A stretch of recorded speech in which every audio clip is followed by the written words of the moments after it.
All right, what's up, everyone? Trevor here, back to talk a little bit about some training ideas and tips.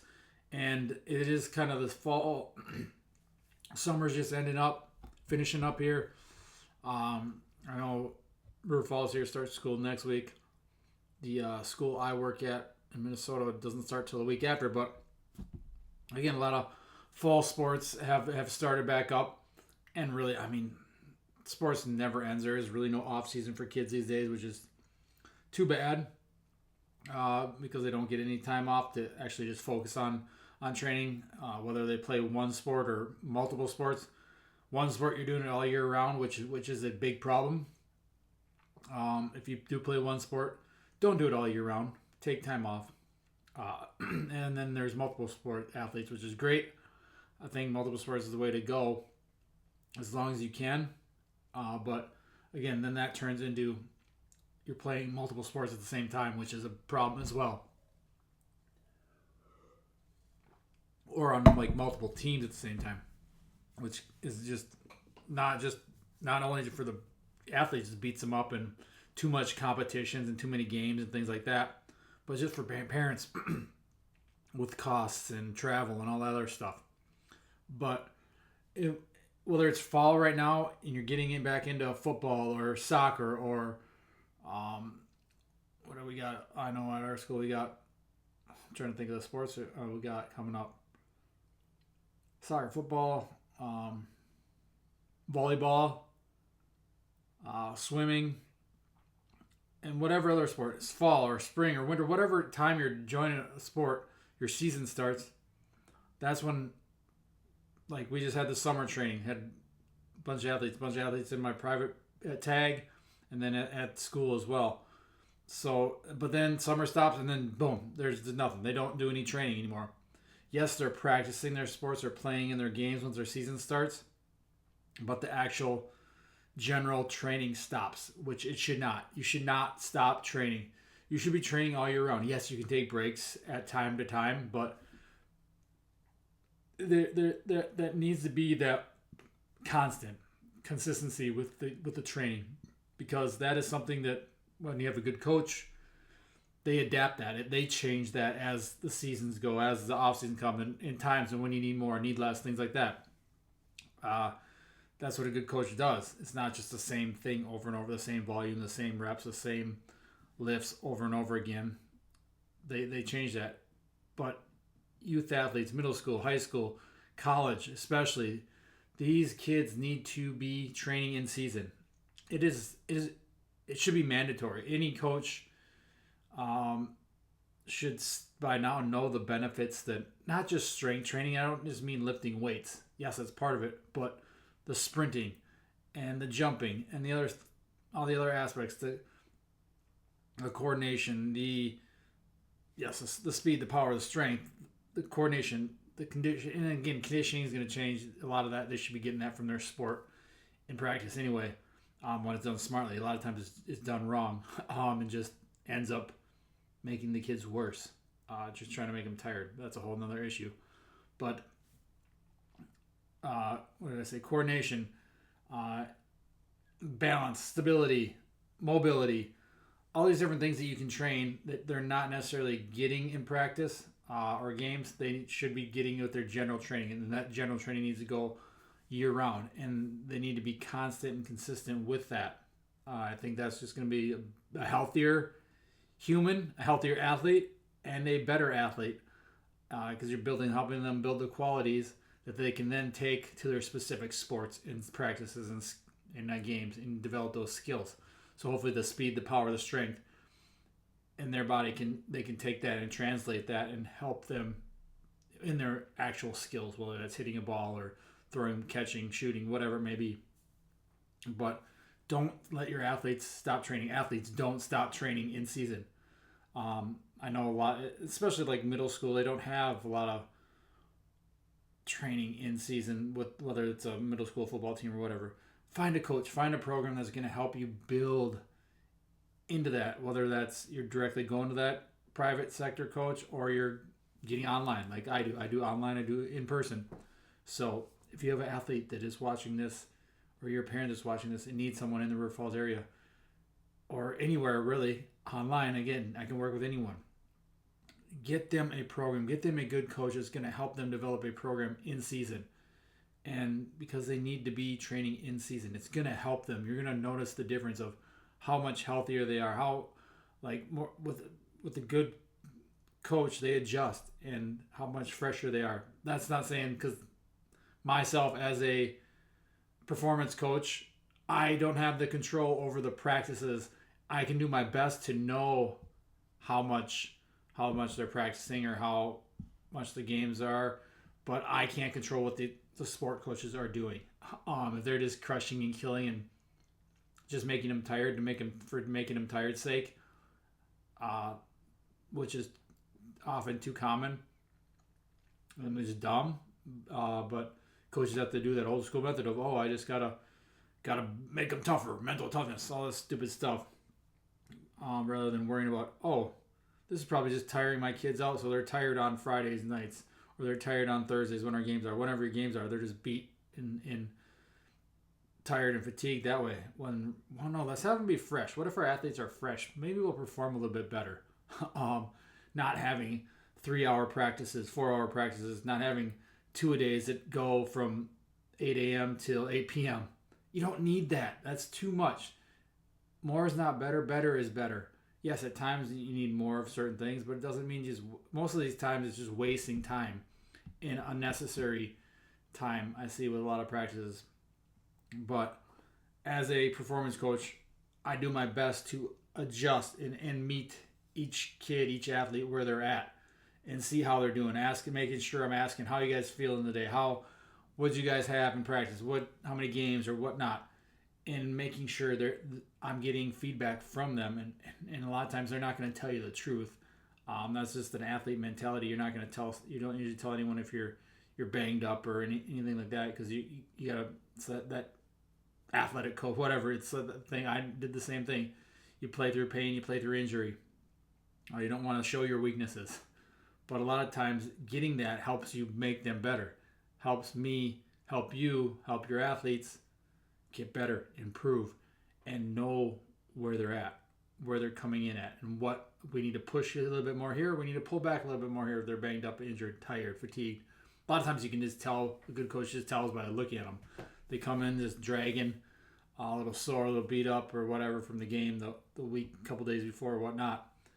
And you can tell that. And then, you can pull a little push back there, or maybe just some lighter things to get them neurological type based stuff to get them fired up and pumped up again. But they should be training in season. That's not a question. Then you need to get into how often.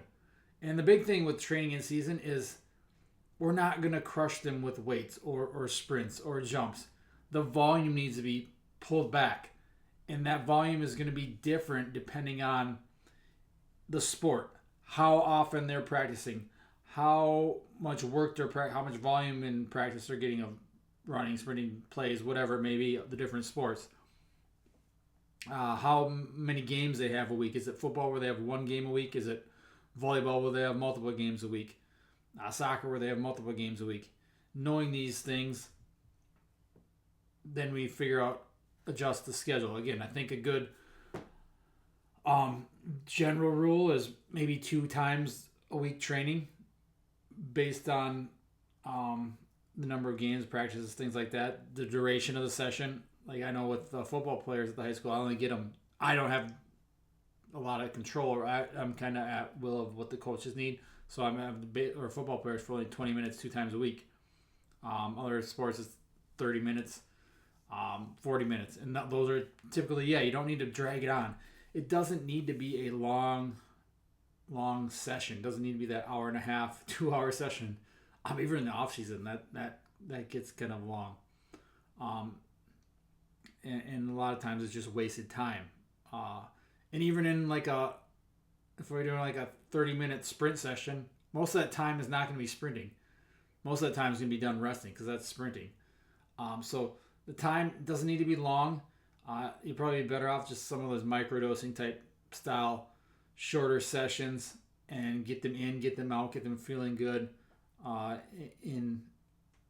in that, and we don't need a ton. Again, base it on how many games, how many practices, how long, and stuff like that. There's different factors. Every situation depends on the specific situation. But a general, I think 2 times is always a solid starting point. You can get more, depending on, again, situation, depending on the player. Again, if it's a starting player, the volume's probably going to be even less. If they're the star player, the starters, they're playing, they're taking most of the reps in practice, all the reps in the games, things like that. They probably need less. They're going to need less volume than maybe a bench player who doesn't see the field at all or court at all. They can train like it's an off season. Probably they could train more times even too, depending on practices again and stuff. But it's each position, each person, each player, each athlete needs to be adjusted for that too. So, and again, that can be tough if you're in a situation like me where it's just me and a bunch of different teams, a bunch of different athletes, and you got to adjust there. So you kind of know what each athlete is, what their role is on the team, how much workload they're getting in their sport, in their games, in their practices, and then adjust from there. So we're pulling back on the volume in season, but we still want to have high intensity, high intent. That doesn't mean, so maybe if in the off season, let's say maybe we're doing some sets of some, I don't know, 6 to 10 reps on something. Maybe we cut that down to 2 to 4 reps in season on bench press or something like that, a squat, and maybe we're doing some more grindy reps, some super heavy, maybe like sets, like our heavier sets. Off season, maybe we're working up to like that 1, 2, 3 rep max, and that last rep is kind of grindy. In season, you probably don't need that, the grindy, especially for like the starters, the high minute athletes. You don't need that. It's more, yes, go heavy. Maybe you're taking that 5 rep max that you did the off season where that last rep was grindy. So maybe let's just say that is 200 pounds of a squat, so to speak. You're taking that load and you're doing that for 2 to 3 reps rather than 5. So the reps are smooth, crisp, still heavy. You're still getting that heavy stimulus, but it's not just that all-out grindy method where it's taking you 5 seconds to complete the rep. So it's still that quick, snappy for that heavy stimulus, but then it's smooth. The form is good. You're still getting that stimulus, but you're not grindy. And it can be tough to monitor this and manage this for athletes, especially guys who like to lift heavy and push themselves. They get in, they get competitive, the juices get flowing, and they just want to they want to turn it into a max out session. That's where a coach has to be there to say, no, that's not the point of this. We're not doing that right now. Your goal is to be fresh for Friday night. This 2 sets of 2 reps or 2 sets of 3 reps, 3 sets of 2 reps, whatever. This lower volume is just meant to get you that stimulus, get you in, get you feeling good, get you out. We have off season, we can get some of those grinder reps if needed, and things like that. But yeah, so like you still want to lift heavy. It's good to lift heavy in season. You probably don't want to adjusting the sessions to games to practices. In an ideal world, you want to think the higher neurological load, the higher intensity stuff together. So you could lift on a game day. You could lift before or after a game. That higher intensity practice, lift on those days, train hard on those days, sprint, combine all that stuff into one day. That's ideally those higher intensity things in the same day. So then you can take the next day a little bit lower intensity stuff, a less volume practice. Maybe it's an upper body lift on that or something like that. But again, that's ideal, and in especially in high school sports, it's never ideal. You got whether you're dealing with, whether the practice gets rained out or game gets rescheduled or for whatever reason, and things get moved around, and ability to facilities. You only got a certain amount of time to get, I don't know, what do we have? Like 10 teams or so that I got to get in. Varsity, and then you got JV, freshmen, things like that too. where you got to work all these athletes, try and get these athletes in and get them a number of times and sessions and get them that stimulus, whether it's speed and then in lifting. But again, ideally keep the higher intensity stuff on the same day, but knowing that that's not always possible. I'm not huge on lifting super heavy a day before a game. If you're going to lift heavy, I would say you can go right after a game or earlier, like a football, probably earlier in the week, get that out of the way. And again, that's not a ton of volume. A few heavy reps is good on a squat, on a bench. Then maybe the next lift, it's more of a power-based workout or faster, so lighter weights faster. Maybe some a loaded jump or jumps, things like that. A fast pull or a faster squat or a push press, things like that. Lighter weight, but you're pushing it and keeping those reps snappy, quick, fast. Throwing med balls, things like that. Those power-based style movements where it's quick. It's not going to be a ton of. There's going to be high intent, high velocity, high power, high forces. But again, it's not just a super heavy, grindy rep. And I mentioned that we're not going to be probably doing a lot of that. You don't want to do that in season anyway. But keeping that not right before a game. After a game would be better. If you're doing training on game, you can train on the game. You can train before a game. Train right before practice. I do that with like the soccer guys. We did that all last year. No, this year is not the same, but we're going to be doing it a few times. No, we got next Wednesday. They got a game, but we're going to train before it. So it's a quick, like neural based workout, just to get them feeling good. Kind of basically like honestly like a better version of a warm up. Get them in, get them doing maybe some overcoming ISO, like a contrast set, overcoming ISO pull, and do a jump variation. Or like a vertical jump variation, then a broad jump variation. So things like that, or just throwing med balls, pulling fast, whatever it may be. It doesn't have to be a super intense, long workout. It could be 15, 20-minute workout, 10 even, just before they go out to get ready for the game.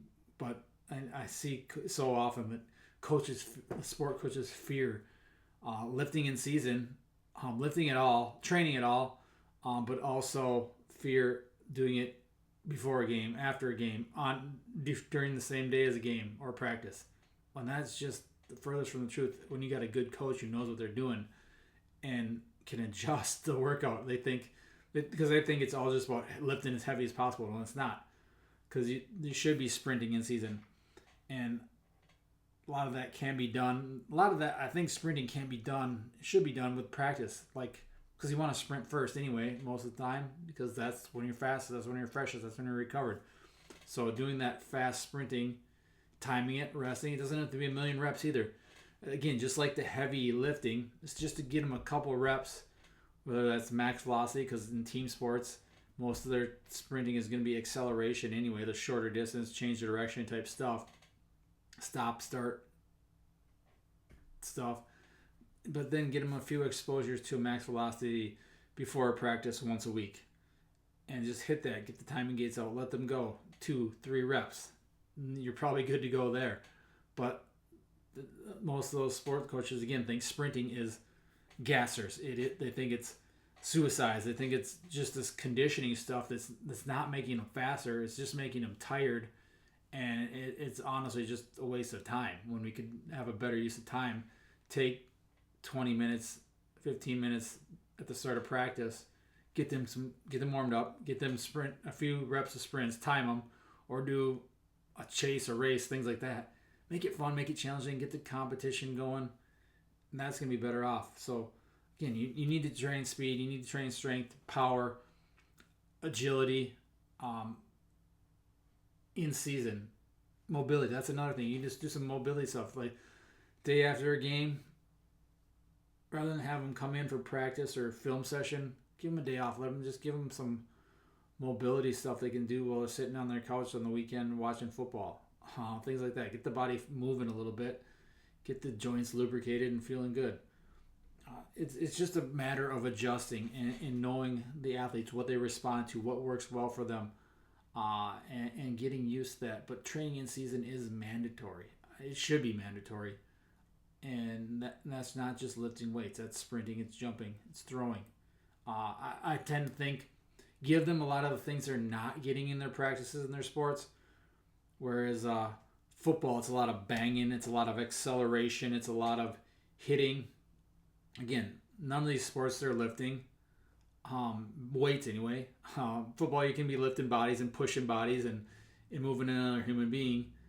Unless their sport is weightlifting, they're not lifting weights in their sport.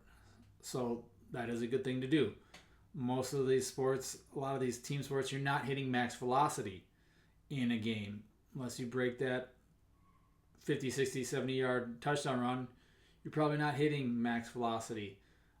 Definitely not in volleyball. Definitely not in tennis. Soccer, you might on a breakaway. But most of these team sports, you're not going to hit max velocity. So give them some max velocity exposure. Give them jumping in football. In baseball, you're not jumping a lot. So give them some jump training, some light plyometrics. Again, it doesn't have to be overkill in volume in season, but give them some different exposures of things they're not getting in their sport, because that's just going to make them a more well-rounded, healthier athlete. Whereas a lot of the injuries come from just overuse and over repetition of doing the same things over and over again. Baseball, you're throwing all the time. Football, it's hitting all the time. The short accelerations, things like that, where you're just doing all the stuff over and over again. That's a lot of times when the injuries happen, and we can't prevent injuries. That's the thing. Strength training in general, is going to help make healthier athletes, but again, that can be overdone. Injuries, mostly injuries occur in the sports because sports are unpredictable. Training in the weight room is much more predictable as long as athletes are listening and following a plan and doing what they're supposed to do. Yes, we want to give them time to explore and things like that, but it's more, training is more controlled, whereas a game, much more uncontrolled. You never know when someone's going to roll up on you in a football game, when you're going to, on volleyball, you're coming down and landing awkwardly on your ankle, or basketball. Soccer, going up for a header and you headbutt the guy, two heads collide. So sports are so much more unpredictable. That's where most of the injuries happen. If I wish we could predict injuries and prevent injuries, we just can't. If we did, everyone would always be healthy. We'd never have injuries, and injuries suck. But they're also a way to learn and grow, and unfortunately, yes, injuries are going to happen. That's something we can't prevent, especially with all these kids nowadays that are doing so much. And that's why it's so important for kids to take accountability and let coaches know when they're banged up and things like that. So we're not just pushing them, and coaches take responsibility of, oh, am I doing too much? Is all this just work hard to work hard actually doing any good? Most of the times it's not. Most of the time it's just coach's ego getting in the way. Oh, we got to work harder than... No, how about we just be better than the other team? We don't need to work harder and harder just for the sake of working hard. Yeah, work hard, but let's work hard at the stuff we need to work hard at, not just to say we're working hard, to be that busy work. So that's why I like Kurt Signetti so much. Just his whole philosophy on, let's not have 3-hour-long practices. Let's get in, let's be efficient, let's work hard at the stuff that's going to make difference. And why do you think that program's been so successful the last couple of years? Because they get good players, of course, but the coaching staff doesn't just run their players into the ground. And that's the biggest thing in season, is just don't run your players into the ground. Whether you're a performance coach, whether you're position, sports, the head coach, the position coach, the coordinator, stop running our athletes into the ground. Make sure they're fresh, ready to go on their game days. Yeah, they can work hard, but that just doesn't mean just running them into the ground. So, I'm trying to think of anything else on in-season training. I just know how important it is. And parents think, oh, summer's done. We're done training now. Now we're just going to go to our sport. Yeah, you're busy. Everyone's busy. But maybe that's a sign that you're doing too much of the sport. You don't need to have 6 games on a weekend, whether it's baseball or soccer or basketball, football, whatever it is. Maybe just do one sport. Maybe you get like I said, get a coach who's going to work with you online, so you don't have to travel. The kid can give you some basic stuff. And so I know a lot of kids that I had this summer are like, oh yeah, even some of the high school kids are like, yeah, what kind of stuff should I buy for a home gym? Well, that's awesome. Get a home gym. That's sweet. Or even just body weight stuff, especially like the middle school athletes. You can get plenty done with stuff they have at home. So find a coach if you need a coach. Reach out. We can do in person here in River Falls, or I can get you online programming. I'll be there, like I'm in your pocket. Boom, pull out your phone. You're there. Get you your program. Get you your training. Get you your nutrition. That's other stuff you need to worry about in season 2. Is the nutrition? Is the sleep? Is to just rest and recovery? And that's where the volume comes in, where you don't want to just crush them with volume in training. You don't want to crush them with volume in practice. Know how the games affect their bodies. Give them rest when they need. Sleep. Youth athletes, 8 hours plus. Go to bed early. Get up early, same time each day if you can. I know games can, run late. Sleep in on the weekends if you can. Get your sleep. That is so important. So undervalued, I think. You see all the influencers talking about, I don't sleep, but most of those guys are probably roided up on some PEDs or testosterone or HGH or whatever, peptides, all this BS crap that people claim you need, and you don't. Sleep, eat well, eat a lot. Undereating is another thing. In season, you need to eat a lot, especially if you're a high minute, high volume player. Football, you're banging. That's a collision sport. Again, soccer, you're running. I don't know how. I just know most of them are just running a long way. I don't get GPS data on them, but I'm sure it's miles and miles and miles. Even volleyball, it's just that max intent on those jumps. You're going up, boom, back and forth. You're diving. You're all over the place. So, with practice, with games, with training, you need to be eating. It's not worrying about, ooh, am I going to look good for Instagram or whatever. You're athletes. You got high metabolism. You're young. Eat. And that's going to be specific to each individual, but eat real food. You'll see all these people talking about just eat calories. And yeah, you're young. The kids are young. They're going to be kids, but just get them real food. Like, it's not that difficult. Simple foods. Foods from earth, foods from animals. There, you're good. If they need something that's like a quality food that's not going to fill them up and they can eat more of it, you think like carbs. You think white rice. Get them some honey. Get them some maple syrup. Things like that that's going to add extra calories, but it's not crap food that they're getting from Pop-Tarts or Cheez-Its or McDonald's or Chipotle or all these fast food crap that they're going to eat. And then you'll see the influencers, calories are calories. Yeah, at a point it can get tough to eat whole, nutrient-dense, real foods. But let's start there and get that dialed in first, and then worry about the other stuff. Like, you can get a lot from the white rice and these other honey and syrup and maybe some orange juice, things like that are not going to fill you up and you can eat more, but they're still solid quality options, more so than a Pop-Tart or a granola bar that's full of junk and crap. Because I'm all about eating real food. I know there's influence, and you can eat whatever you want. That's your choice. I'm just telling you what's going to give you the best bang for your buck. It's going to help you recover, refuel, feel better, perform better. Yes, there are freak athletes that doesn't matter. They don't have to sleep. They can eat bags of Skittles and candy and all that crap. But that's the 1% of the 1% of the 1%. You're probably not that. Your kid's probably not that. So get them real food. Fuel them with real food. And just watch how much better they feel. Watch how much better they perform. But not even just the sports aspect. Just how much healthier, how much better mood, how much more energy they'll have.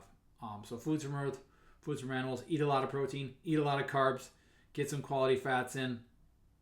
They're going to be better off with that. And then you can start dialing in percentages of macros and number of calories and things like that. And again, I help people with that. That's my coaching is full-fledged, all that stuff. Training, nutrition, sleep, we dial in all the habits. So if you need that for you as an old fart or your kids, who are looking to perform and need some in-season training, off-season training, just training year-round, good quality program, reach out. Send me an email, trevor@tagpn.com, or hit tagpn.com. Click the link, one of the links in the bio, and get them started, because there's not much better decision you can make for them than to help them. If you want to truly make them the best athlete, it's not buying the newest baseball bat or the newest football cleats. Yeah, that stuff's awesome. I like looking cool, having the sweetest equipment, but what good's a $500 bat if you got a crappy swing and you're weak? So, or if you got the newest Jordan cleats, but you run a 5.40. So again, you're probably not going to be, unless you're a 330-pound lineman who just dominates. Then that 5.40, and I'm not saying just fast in general. 40 doesn't really make any difference anyway, but you can't fly. So it's not going to matter. So get that training in season, train off season, train all year round. Find a good program, a good coach who will adjust to where your athlete is, where your athletes are, and go from there. But that's kind of my thoughts on in-season training. And the main thing is just don't stop training in season. Let your kids train. Whether you're a coach, whether you're a parent, whether you're an athlete, make sure you're training in season. And again, it doesn't have to be overcrushing volume, because the main thing in season is your games, is your practices, getting better at those skills, and then developing, whether you're a youth athlete, middle school. It's not all about winning. It's about developing. It's about getting better. High school, yeah. College, yeah. Win those games. That's the most important part. So having fun along the way. That's the biggest part. Have fun. Learn to love movement. Learn to love training. Learn to love sports and being athletic. That's the whole philosophy here at TAG, that being that everlasting athlete is to be athletic for the rest of your life. No matter whether you're in season, out of season, in sport, out of sport, old, washed up, never has been like myself, or a current athlete. Be everlasting, be athletic for life. We'll talk to you again soon. Thanks for watching, guys.